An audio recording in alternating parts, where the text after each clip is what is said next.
پہلے روز میں نے پہلی اذان سنی تو بہت دل خوش ہوا. میں نے کہا کیا اچھی خوبصورت اذان ہے. اچھا جب دوسرے وقت سنا تو سمجھ میں آیا کہ یہ اذان کوئی شخص نہیں دے رہا ہے, یہ تو آپ نے ٹیپ لگا رکھا ہے, ریکارڈنگ ہے. یہ انصاف نہیں ہے. اتنی بڑی بستی مومنین کی, اتنی بڑی بستی شیعیان آل محمد کی, اتنی بڑی بستی سادات کی, آپ میں سے ہر فرد کو ایسی ہی خوبصورت اذان دینی چاہیے. کہاں کھوئے ہوئے ہیں؟ کئی گھنٹے لگیں گے اذان سیکھنے میں اور اذان دینے کی پریکٹس کرنے میں. نوحہ پڑھنے کی پریکٹس کرتے ہیں آپ لوگ؟ طرز بناتے ہیں, دھن بناتے ہیں, پریکٹس کرتے ہیں, سنگت سجاتے ہیں, انجمنیں سجاتے ہیں, کرتے ہیں نہیں کرتے؟ اذان دینے کے لیے آپ نے پریکٹس کرنے کے لیے کوئی کلاس لگائی؟ جبکہ اذان تو اعلان فتح سرور ہے.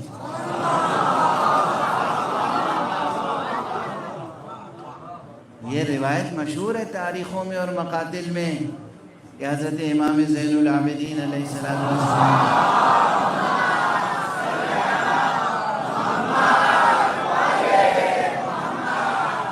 شام کے بازار میں پوچھنے والے ایک شقی نے پوچھا اذیت دینے کی نیت سے کہ علی ابن الحسین بتاؤ کون جیتا؟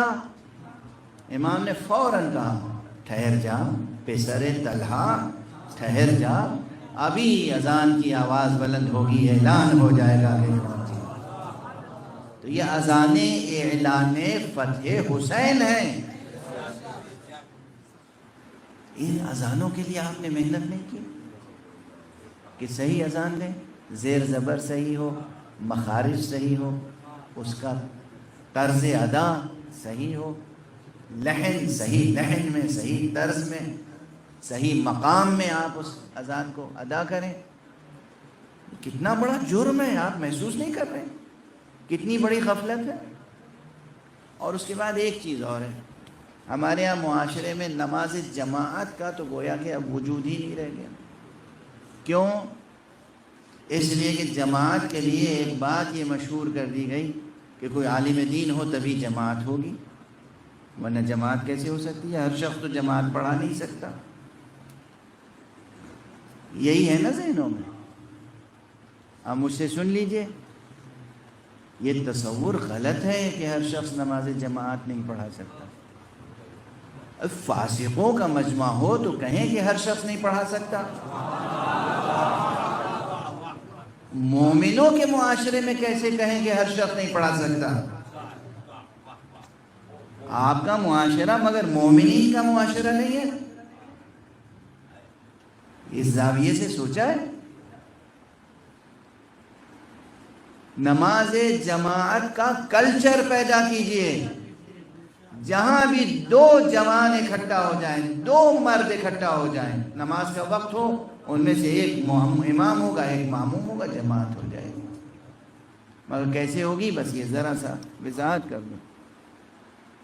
توضیح المسائل میں بہت سے مسئلے, امام کے شرائط, یہ سب امام کے شرائط جتنے بھی لکھے ہوں اس سب کو نچوڑ کے میں 3 پوائنٹس میں آپ کو ساری بات بتا دیتا ہوں. پہلی بات یہ کہ نماز کے احکام سے واقف ہو. نماز کے احکام یعنی یہ معلوم ہو کہ نماز صبح 2 رکعت ہے, نماز مغرب 3 رکعت ہے, ظہر عصر عشاء 4 رکعت ہے, اور نماز پڑھنے میں کیا کیا واجب ہے. تکبیرۃ الاحرام واجب ہے, قرأت سورہ حمد واجب ہے, رکوع واجب ہے, ذکر رکوع واجب ہے, سجدہ واجب ہے, ذکر سجدہ واجب ہے, تشہد واجب ہے, سلام واجب ہے, اس میں ترتیب واجب ہے. یہ واجبات کا علم ہو. اچھا, اس کے لیے صرف عالم دین مخصوص ہے, ہر ایک کو نہیں علم ہونا چاہیے. یہ مکلف جو ہیں آپ میں سے ہر ایک پہ نماز واجب ہے, آپ کو پتہ ہونا چاہیے یا نہیں کہ نماز میں واجبات کیا ہیں.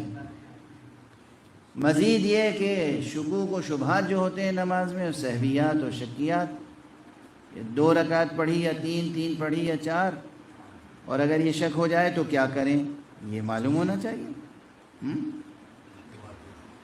بینک میں اگر چیک پہ غلط دستخط ہو گیا تو کیا کریں یہ سب آتا ہے. ادھر کی انٹری ادھر ہو گئی یہ سب آتا ہے. اور نماز میں اگر بھول ہو گئی کہ 3 پڑھی یا 4 تو کیا کریں یہ کیوں نہیں سیکھا آپ نے. جرم ہے آپ کا, گناہ ہے آپ کا, غفلت ہے اور ناقابل معافی غفلت. ہر ایک کو یہ بچے جوان بیٹیاں بیٹے سب کے لیے عرض کر رہا ہوں. خدا کو منہ دکھانا ہے, امام کو منہ دکھانا ہے, مصطفیٰ کا امتی بننا ہے. نماز سے ایسی غفلت. اور پہلی چیز کہ نماز کے احکام سے واقف ہوں, ٹھیک ہے, یاد رہے گا. دوسری چیز, نماز میں جو جملے ادا ہوتے ہیں وہ انسان صحیح تلفظ اور صحیح زیر زبر کے ساتھ ادا کرے. بس اس سے زیادہ نہیں ہے کوئی پیش نماز کی شرط. اللہ اکبر کہے, اللہ اکبر نہ کہے, مثال کے طور پر, ٹھیک ہے نا. صحیح سیکھ لیں. الحمدللہ صحیح کہیں, ولا الضالین صحیح کہیں, ٹھیک ہے نا. یعنی ایکسنٹ صحیح ہو, پروننسیشن صحیح ہو. اور اچھا یہیں پہ آ کے کہتے ہیں کہ ہم تو جنید میں پیدا ہوئے, ہماری زبان تو کیا ہے مراٹھی, تو ہم کیسے عربی ایکسنٹ ادا کر سکتے ہیں. اچھا آپ امریکن ایکسنٹ میں انگلش بولنا سیکھ سکتے ہیں, برٹش ایکسنٹ میں آپ انگلش بولنا سیکھ سکتے ہیں, اسپینش سیکھ سکتے ہیں, فرینچ سیکھ سکتے ہیں, ڈوئچ سیکھ سکتے ہیں, عربی نہیں سیکھ سکتے. کیا کوئی عذر ہے؟ یہ مجرمانہ غفلت ہے, یہ مجرمانہ غفلت ہے. جب تک یہ غفلتیں رہیں گی اللہ کی طرف سے اور محمد و آل محمد کی طرف سے عنایت کی نظر نہیں ہو سکتی. یہ مجرمانہ. اور نماز میں کوئی اتنی بڑی بات نہیں ہے. دیکھیے ابھی میں دن میں بھی ایک نشست میں کہہ چکا ہوں, اگر نماز صحیح کرنی ہو تو ٹوٹل 20 سینٹنسز آپ کو سیکھنے ہیں, 20 جملے عربی کے صحیح سیکھنے ہیں. نہیں سیکھ سکتے, ہینڈی کیپڈ ہیں, ریٹارڈڈ ہیں, مریض ہیں, ایسا گیا گزرا کیس ہے, نہیں سیکھ سکتے. 20 جملے عربی کے نہیں سیکھ سکتے, 20 جملے صحیح تلفظ کے ساتھ. میں گن کے بتا دیتا ہوں 20 جملے کیسے ہوئے. ایک صلوات پڑھ دیجئے محمد.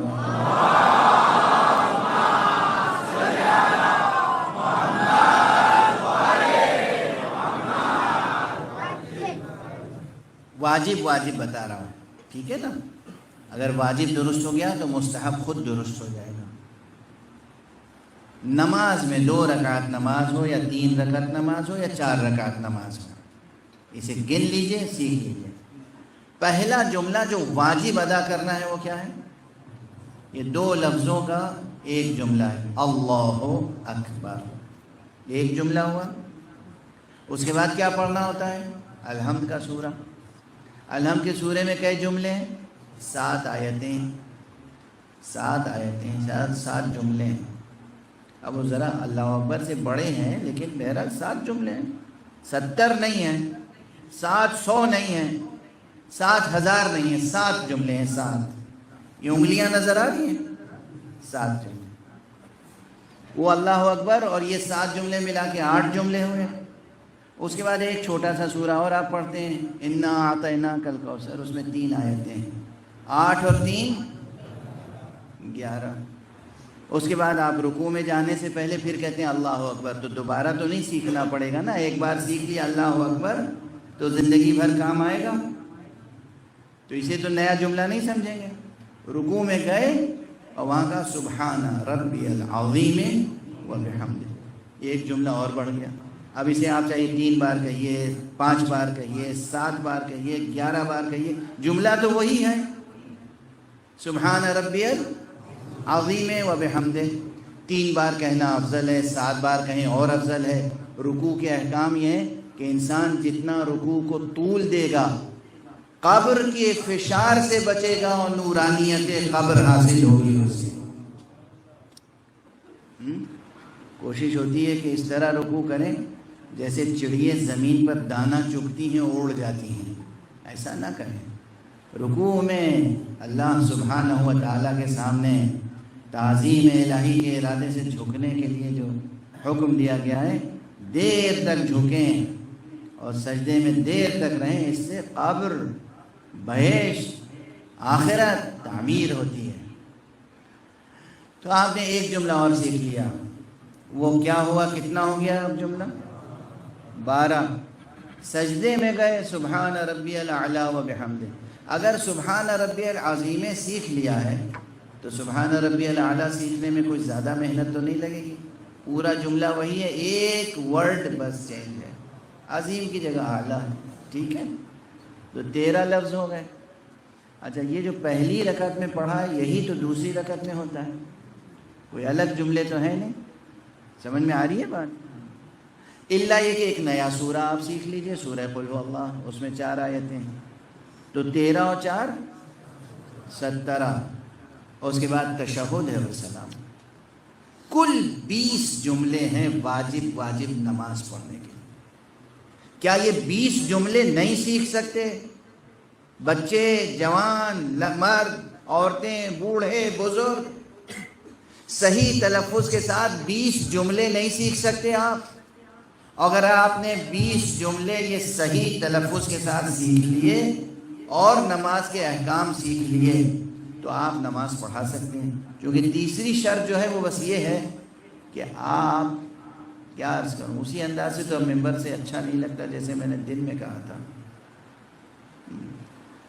آپ مشہور قسم کے بدنام مجرم نہ ہوں۔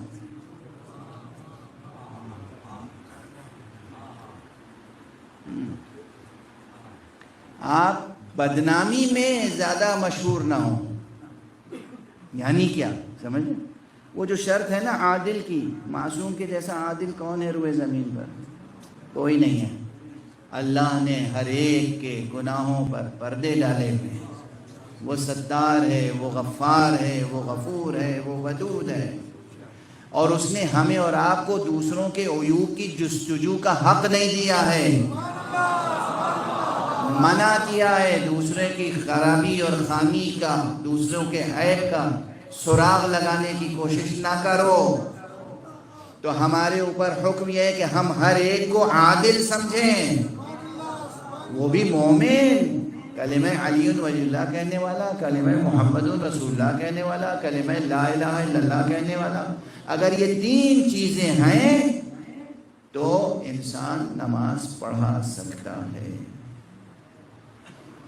نماز جماعت کا کلچر پیدا کریں، ہر ایک اپنی جگہ یہ تیار ہو کہ ہمیں نماز پڑھنی ہے، اور اگر موقع ملے تو نماز پڑھانی ہے، جماعت کا ثواب حاصل کرنا ہے، فخر حاصل کرنے کے لیے نہیں کہ میں امام ہوں،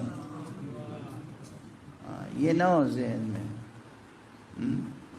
تو نماز کا کلچر پیدا کریں، اذان دینا سیکھیں، اذان کی برکتیں، اذان کا ثواب، اور رزق حلال، یہ سب چیزیں نصاب عمل میں ہیں۔ ایک نعرہ حیدری لگانے کے بعد یہ سب واجب ہو جاتا ہے۔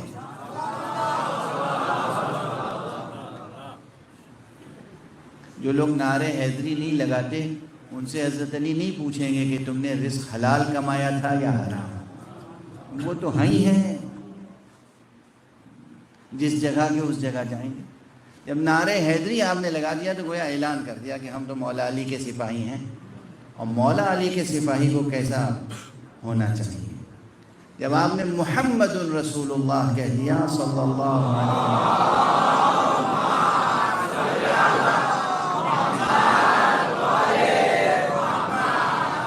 تو آپ کو آقا کا کیسا امتی ہونا چاہیے، واضح ہے۔ ان چیزوں میں اپنی محنت صرف کرنا یہ بھی جہاد نفس ہے، صرف میدان جنگ میں جا کے گلا کٹا دینا جہاد نفس نہیں۔ صحیح نماز سیکھیں، صحیح اذان سیکھیں، صحیح رزق و روزی کمائیں، معاشرے کو خوبصورت بنائیں، اپنی زندگی کو خوبصورت بنائیں، ظاہر بھی حسین ہو آپ کا، باطن بھی حسین ہو آپ کا۔ اس کے بعد جب آپ مولا کو یاد کریں گے تو اس کی شان کچھ اور ہوگی، آپ کی زبان میں تاثیر ہوگی، آپ کے عمل میں اثر ہوگا، اور آپ جہاں بھی رہیں گے پورے معاشرے کے لیے فانوس کی طرح آپ کے وجود سے نور پھیلے گا۔ نور، آپ معاشرے کا فانوس بن جائیں، آپ معاشرے کے لیے چراغ بن جائیں۔ آپ میں سے ہر ایک آپ میں سے ہر ایک چراغ بن سکتا ہے اگر محمد اور آل محمد علیہم الصلاۃ والسلام